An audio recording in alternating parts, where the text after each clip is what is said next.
Hello mga kasari and mga kantendera. So ayan, Happy New Year and good afternoon.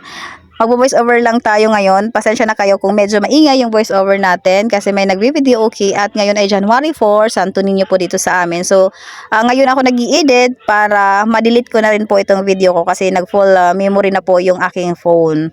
Okay, so ito ay video ko siya nung January 2. Ito yung ginawa ko pagkatapos ng New Year kasi naubos yung mga paninda naming mga gulay.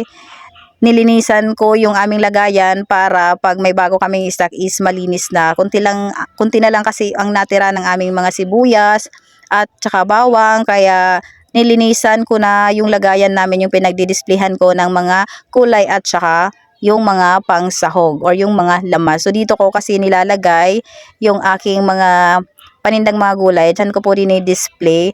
Kaya lagi ko po nililinis kasi ang daming mga balat ng sibuyas at bawang kasi yung mga namimili ay halos binabalatan na po nila yung mga sibuyas at bawang namin.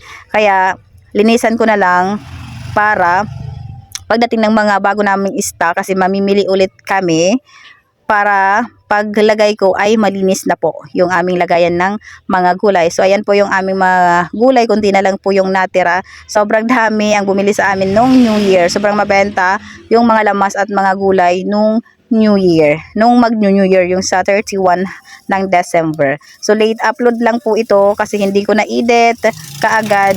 Ngayon ko lang i-voice over etong video ko na to. And ayan, maraming salamat sa panonood ninyo sa aking mga video.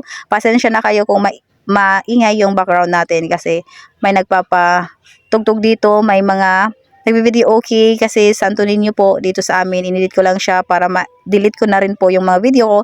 Kasi magbi-video ulit tayo dito sa tindahan, full memory na po yung aking phone. Okay, ayan, sa mga hindi pa nakasubscribe, subscribe nyo na yung channel natin. Kung mahilig ka manood sa mga ganitong content na tungkol sa pagsasari-sari store. Sa mga nakasubscribe na dyan, maraming salamat. Paki-like and share na rin ng ating video para madami pa yung makapanood at mag-subscribe sa atin para maka 1K na tayo dito. Okay, thank you so much guys, mga kasari and mga katedera, sa lahat ng nanonood. Maraming salamat po sa inyo. Ayan, medyo maingay na, lumalakas na yung yung kumakanta, lakas ng boses kasi andito lang po kasi ako sa may daanan sa kalsada kasi ako, kaya rinig na rinig yung nagpapatugtog. So ayan, hanggang dito na lang yung vlog natin. Maraming salamat sa inyong lahat. Ayan, maingay, may dumaan. Okay, so thank you for watching mga kasari and mga katendera. Bye bye na, see you sa next vlog. Bye bye.